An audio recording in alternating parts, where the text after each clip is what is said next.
Boston, Massachusetts is known for clam chowder, baked beans, and being home of the Boston Red Sox. But one thing you might not know is that the city is also home to one of America's first streetcar suburbs, Jamaica Plain. Located just outside of Boston, Jamaica Plain is a diverse, tight-knit suburb with trail loops and serene green spaces. But instead of enjoying the outdoors and walking through the neighborhood's breathtaking scenery, Greg Selkoe spent most of his time underground, living in his parents' dingy, unfinished basement. It was 1996, and Greg had just returned home from Florida with a bachelor's degree in anthropology from Rollins College. He was now back in Massachusetts, attending Harvard's Kennedy School and getting his master's degree in public policy. To his parents' delight, Greg was doing great. As a kid, they sent him away to boarding school after getting expelled in 8th grade, and at the time, they were unsure how their son's life would turn out. But now, employed as an urban planner for the city of Boston and working for the Boston Redevelopment Authority, Greg had turned his life around. And despite the fact that he was living in his parents' unfinished basement with low ceilings and water on the floor, he didn't mind. He was near his childhood friends, saving money on rent and helping rebuild the city. His friend Al had just started a new magazine called Decontrol, and he was positioning himself as a news source for electronic and hip-hop music. In order to keep the magazine going and pay for print, Al needed everyone to like, comment, and subscribe. But in the meantime, he reached out to Greg to see if he could help him out.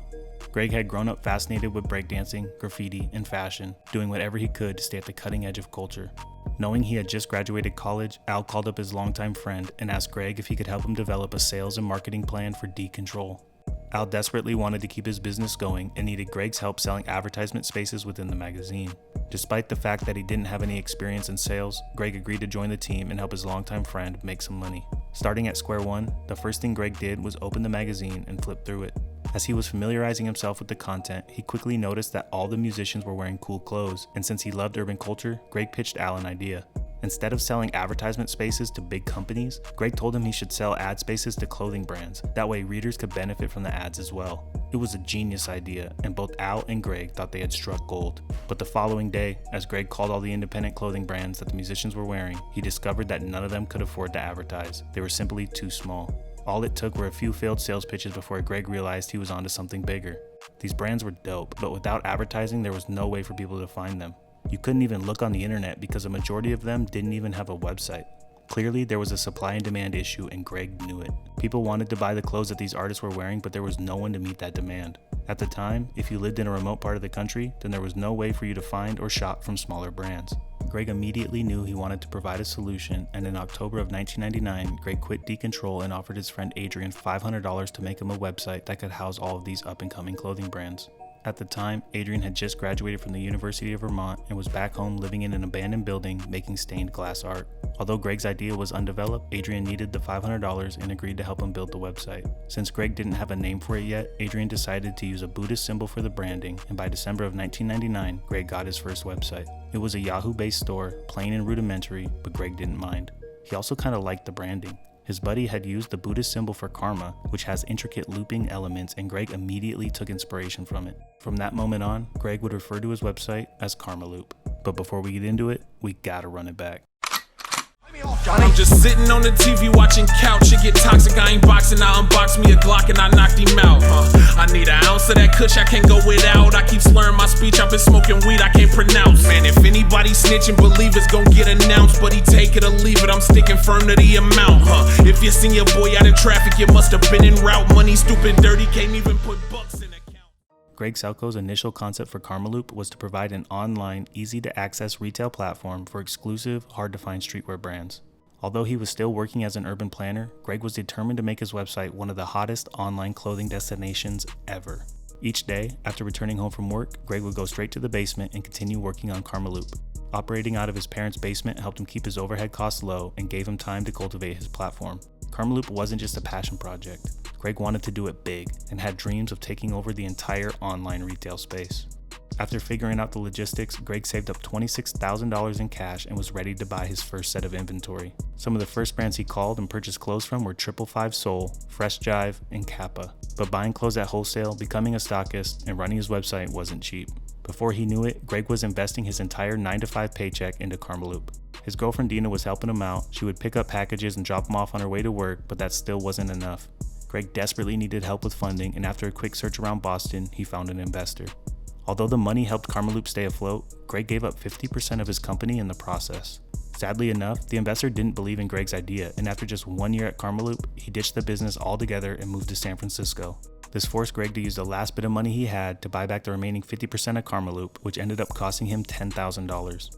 Remembering his friend's magazine, Greg quickly cooked up a plan to raise money. The first thing he did was pick up the phone and call record labels to ask them if they could advertise Karmaloop on their website. If they agreed to do so, Greg would include one of their CDs in every order that came from their Karmaloop ads. This meant that customers would not only be purchasing new clothes from Greg, but would also be exposed to new music in the process. It was a win-win situation and the record labels loved it, and with the help of these new ads, Greg was able to generate the initial traffic for his website. After he had traffic coming in, Greg began looking for new ways to grow Karmaloop's catalog and increase the amount of products on the website. But without enough money to purchase more products, Greg came up with an idea. Logging onto his computer, he purchased a round-trip ticket to Las Vegas and immediately flew out. Magic Tradeshow was in town, and since it was one of the hottest places for brands to find buyers, he knew he needed to be there. The next day, Greg walked around Magic and networked, telling everyone he could about his online marketplace, Karmaloop. He wanted everyone to know that it was more than just a retail site that sold clothes. It was a media platform that could help their brand with promotion and marketing as well. But since he didn't have money to buy products, Greg was asking brands to give him their clothes for free. The idea was that once their products were sold through Karmaloop, they would get their money back as Greg would personally reimburse them for the clothing they had given him. Today, it's known as consignment, but back then, not many people were doing that. In fact, at the time, not many brands were doing anything online, and to his surprise, not many people liked his idea. As Greg walked around Magic telling brand owners about Karmaloop and asking them for free stuff, he was constantly kicked out of their booths. At the time, the idea of being on the internet was seen as selling out, and to them, Greg was going against the culture of streetwear. In fact, many brands told Greg that being on the internet was something that they would never do. But in Greg's defense, they were all wrong. Over the next 2 years, while still living in his parents' basement and working for the city of Boston, Greg continued to grow Karmaloop's catalog. And by the end of 2004, Greg was making enough money from Karmaloop that he could finally move out of his parents' basement and get himself an office. Around that same time, he also began hiring employees, many of which were Karmaloop customers or young fresh talent out of college. What's up, interns?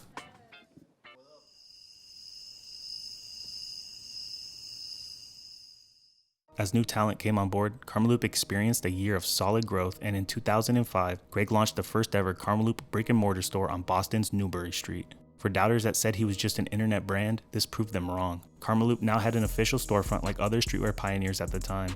Greg's store was not only used to house items that were available on their website, but was also used as a testing ground for new products. In theory, the store was a great idea, but Greg became more interested in using it as a place to hold parties, and without structure, the store quickly turned into a zoo. The events were good for Karmaloop's brand image, but the store never made a dime. Although it was quickly burning up all their cash flow, the parties never ended, not even at their office headquarters in Boston. For employees, working at Karmaloop headquarters felt like they had won the lottery. They could wear whatever they wanted to, bring their dogs to work, and use time to explore interest outside of work.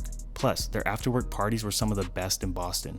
During Karmaloop work parties, people were having sex, doing drugs, and at times drinking so much that they had to sleep under their desk. There were even rumors of managers offering employees cocaine to help with hangovers. You guys are insane. You're calling our customer service like crazy. Don't try to call them and have phone sex or anything. That just doesn't happen at Karmaloop. Unless you want to give us a $3,000 order. Then it's kind of like customer service, but it's also kind of like a club, a crazy club. Everyone here is drunk. What's going on? You look a little glassy-eyed. Nah, I'm all right. Because I'm going to go do a drug test.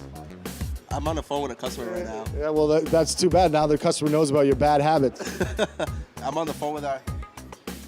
What's up? I'm the CEO. And no, he's not on weed right now, as far as I can tell. This is Jenny. Hi. Jenny's a gang member. No, I'm not. To Greg, Karmaloop Parties were part of the marketing plan. Their parties were what had initially helped them get close with up-and-coming artists, and before they knew it, the Karmaloop name was spreading like wildfire. A lot of companies sold clothes, but Karmaloop was making it look cool. Alongside selling the hottest up-and-coming brands, Karmaloop started posting interviews with designers, shedding light on the creatives building the next generation of streetwear. By now, everyone wanted to be a part of Karmaloop, and by the end of 2007, Greg Selkoe had finally made it out of the black. After 8 long years of running his brand, Karmaloop was finally making a profit. In order to continue making money, Greg wanted to expand Karmaloop, and in 2008, he began pitching his business to venture capitalists. Although he didn't want to lose a percentage of his company again, Greg knew that the private investors would help him bring Karmaloop to even greater heights. The lenders, who kept investing and taking greater control of his company, were now encouraging Greg to build upon the idea of youth culture. So just like that, Greg took their advice and ran with it. Over the next few years, from 2009 to 2011, Greg closed the storefront and focused all of his efforts on creating a ton of specialty sites, all of which would be held under the Karmaloop umbrella. Among these new specialty sites was MissKL, a Karmaloop equivalent for women's clothing, Boylston Trading Company, a higher-end version of Karmaloop that sold premium menswear goods, Haber, an online skateboard shop, Monark Box, a monthly subscription service that mailed exclusive gear to its members, Plunder, a flash sale website that sold massively discounted products, and Kazbah, a feeder website for Karmaloop that housed really small independent brands. Since Greg was at the forefront of emerging trends, he created these new specialty sites so Karmaloop could cover all the aspects of fashion culture, not just streetwear. His decision to branch out helped Karmaloop attract a wider audience, and with this new, larger following, Greg wanted to take over mainstream media. Since the beginning, Greg had always envisioned Karmaloop as being more media than retail, and with Karmaloop now positioned as a cultural powerhouse, he wanted to start his own cable channel. In order to do that, he spent $14 million and launched KarmaloopTV. In his eyes, KarmaloopTV would be the next generation's MTV. And to help make his dream a reality, Greg hired former AMC TV executive Katie McEnroe to help launch KarmaloopTV. Alongside Katie, Greg also hired his friend Pharrell Williams to serve as KarmaloopTV's creative director.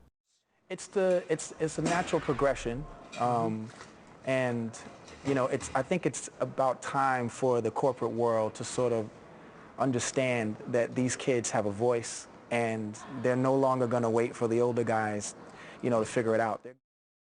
Now, with a strong team behind them, KarmaloopTV began working on original productions, sitcoms, and movies that all related to streetwear culture. Even his wife Dina had her own show on KarmaloopTV called Global Loop, where she covered political news around the globe. Greg had just sunk big money into these high-profile projects, and Karmaloop was now catering to everyone. By the end of 2011, Karmaloop had grown a staggering 81% and subsequently inked a deal with the Chinese luxury retailer Shiekh.com, doubling their distribution overnight. They were now doing $400,000 a day and making over $130 million in sales annually. But much to their surprise, Karmaloop's growth wasn't necessarily a result of their new business ventures. In fact, most of Karmaloop's success can be attributed to their affiliate program, which Greg had finally formalized. In the beginning, Greg would call customers, ask them a few questions, and figure out how they discovered Karmaloop. And right before he would end the call, Greg would ask them if they could spread the word among their friends and become a Karmaloop rep. To these kids, repping Karmaloop meant more than just wearing their clothes. It meant that they were now officially a part of the culture. Although many had initially agreed to do it for free, Karmaloop was massively expanding, and Greg was now able to compensate the kids repping his business. With that, each rep was given a unique code, and every time their code was used at checkout, they would be paid a commission of the sale. If you were popular, making money like this was easy, and soon enough, by 2012, Karmaloop had over 140,000 reps. And with the help of their reps, 2013 was Karmaloop's biggest year to date. Greg had just crunched the numbers, and Karmaloop was expecting to do $200 million in sales. In order to help them reach their goal, Karmaloop expanded yet again and opened an office in New York. They now had two offices, one in New York with 60 employees, and one in Boston, the headquarters, with 250 employees. At this point, Wall Street began knocking on Greg's door. With Karmaloop projected to make $200 million in revenue, investors wanted to make more money, and one of the only ways they could do that was to turn Karmaloop into a publicly traded company. But just as Greg was contemplating a stock exchange IPO, reality set in. Although Karmaloop.com was growing, other parts of their business began losing traction. Monark Box, MissKL, and Boylston Trading Company were underperforming. In addition to the costs associated with running these underperforming sites, Greg was facing impending debt obligations to private investors, and something had to be done. It was at this moment that Greg, for the first time in his life, realized that he had bitten off more than he could chew. Before he knew it, Karmaloop had dug itself into a hole. To help bring more cash flow to Karmaloop, Greg hired a company to search for new investors, but after 280 people were contacted, none were interested in giving him more money. Karmaloop was in debt, expanding rapidly, and to them, not worth the risk. Although Greg wanted to keep his specialty sites open, Karmaloop had no other choice but to shut them down. And little by little, Karmaloop began closing one site after another until they were all terminated. It was now just Karmaloop.com and KarmaloopTV, but even that fell through. Although Katie and Pharrell had been working on it for 3 years, they couldn't find a cable channel to broadcast their show, and Greg was forced to pull the plug on his $14 million idea. Karmaloop had just accepted failure, and despite the fact that they closed everything except Karmaloop.com, they were still facing a staggering amount of debt. In fall of 2014, Karmaloop's financial struggles worsened, and Greg was left with no other choice but to readdress his workforce. To help save money, employees started getting laid off. Before they knew it, Karmaloop was no longer the coolest place to work in Boston. Instead, all that was left was an office filled with low employee morale and high tension. For the few employees that weren't fired, they were now asked to do more tasks without additional pay, and many had quit in pure frustration. Although the layoffs had helped Karmaloop focus all of their efforts on Karmaloop.com, their debt was still debilitating. Greg had expanded into too many areas too quickly, and his ambition had become a major part of Karmaloop's downfall. Because back then, he could just pick up the phone, make a call, and get wired $5 million on the spot. But now, Greg owed all that money back, and Karmaloop was barely treading water. As a way to generate revenue, repay investors, and keep the lights on, Karmaloop began offering huge discounts. Although this made the customers happy, brands began to sense that something in Karmaloop was going wrong. In between answering calls from angry brand owners and attempting to pay a huge stack of debt invoices, Greg continued to look for new investors, but sadly, none ever came. With debt mounting through the roof and no savior in sight, things took a turn for the worse in 2015. Karmaloop had just hit rock bottom and they no longer had cash to cover the products they were ordering from brands. And as brands began to pull out, Karmaloop closed their warehouses and decided to implement a drop shipping strategy. Instead of fulfilling customer orders themselves, Karmaloop now placed all responsibility on brand owners, which meant that brands now had to ship the products themselves. In theory, once the customers received their products, Karmaloop would pay the brands a percentage, but it didn't take long before Karmaloop couldn't keep up their end of the deal. In many cases, customers would purchase a t-shirt but never get it. And since Karmaloop hadn't paid for the product initially, they would simply direct all refund requests to the brands themselves. And even though it might have been the brand's fault, Karmaloop, being the face of the website, took all the blame. Almost immediately, customers began lashing out at Karmaloop on Reddit and other social media platforms, recounting bitter tales of lost money and missing merchandise.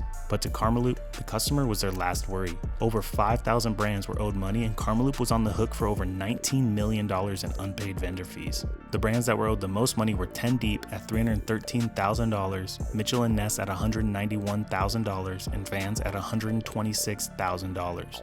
And on top of the $19 million they owed brands, Karmaloop's debt to investors was somewhere in the ballpark of $100 to $500 million. They had taken on so many investments over the years that their list of creditors stretched across thousands of pages.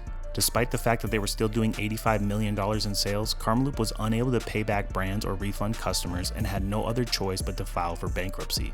And just like that, in 2015, after an accumulation of bad business decisions and the inability to attract major investors, Karmaloop became the highest profile e-commerce website to file for Chapter 11 bankruptcy. Shortly after filing for bankruptcy, Greg was forced to let go of the first business he ever created.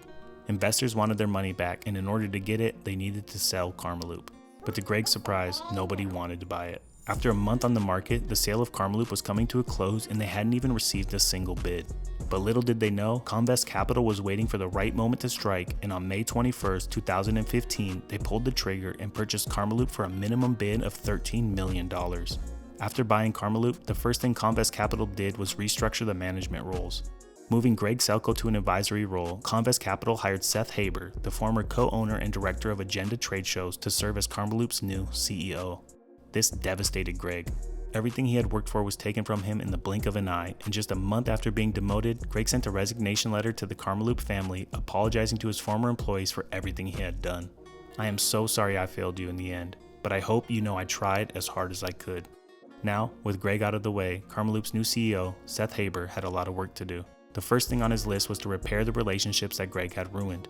In order to keep offering products, Convest Capital knew that Karmaloop had to restore their trustworthiness with brands, and that's exactly what Seth Haber was going to do. Once brands were on board, they focused their efforts on restoring relationships with the customer. From then on, whenever you ordered something from Karmaloop.com, it was actually delivered. And just 1 week after taking over the company, Seth Haber was able to steer Karmaloop out of bankruptcy. By March of 2016, Karmaloop was on its path to redemption and Convest Capital decided to sell it for a quick profit. It ended up being purchased by Shiekh Shoes, a West Coast footwear and apparel retailer, for an undisclosed amount, and they remain the owners of Karmaloop to this day. As far as Greg Selkoe, he moved on rather quickly and had already started a new business called Look Live just 2 weeks after losing Karmaloop. But shortly after starting this new venture, Greg became sick and almost died. After noticing his heart rate slowing down, Greg admitted himself to the hospital and was diagnosed with sarcoidosis, the same genetic disorder that killed Bernie Mac. Throughout that next month, Greg spent all of his time in the hospital's cardiac intensive care unit, slowly recovering and getting his life back together.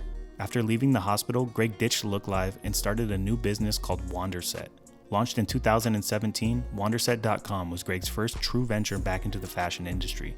Much like Karmaloop, Wanderset was a men's fashion dropshipping website that focused their efforts on telling the stories behind the brands they housed. In doing so, Wanderset believed it would help brands connect with buyers on a more personal level and thus lead to more buyer retention. But just 5 months after launching Wanderset, Greg was hired as the president of FaZe Clan, and in December of 2017, he joined their team and became a part of their esports organization. Although he worked as their president for 2.5 years, Greg eventually left FaZe Clan in April of 2020, citing FaZe's male-centric culture and lack of racial and gender diversity as his reasons for leaving. 3 months after leaving FaZe Clan, Greg launched his own esports organization, XSET, with himself and a group of former executives at FaZe Clan. Based in Boston, Massachusetts, XSET competes in Fortnite, Valorant, Rocket League, Call of Duty, and many more online competitive games. In November of 2020, Greg signed his first all-female Counter-Strike Global Offensive team and committed to his promise of building a more gender-diverse esports industry. In between XSET, Greg spends as much time as possible with his family, searching for that perfect work-life balance that Karmaloop never afforded him. Because to Greg, what matters most to him is health, life, and being happy. And with that, I conclude the unboxing of Greg Selkoe and the global streetwear retail platform, Karmaloop.